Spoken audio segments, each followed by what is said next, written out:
A magnitude 2.6 earthquake occurred. Northern Sumatra, Indonesia. 170 kilometers SA of Banda Aceh, Indonesia or 56 kilometers NNE of Mulaba, Indonesia. On Sunday, the 29th of June 2025, at 19 hours 15 minutes and 14 seconds local time. The quake had a depth of 10 kilometers and was not felt, or at least not reported so.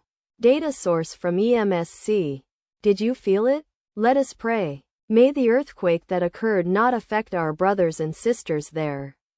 May the earthquake not happen again. And may God protect everyone. Amen.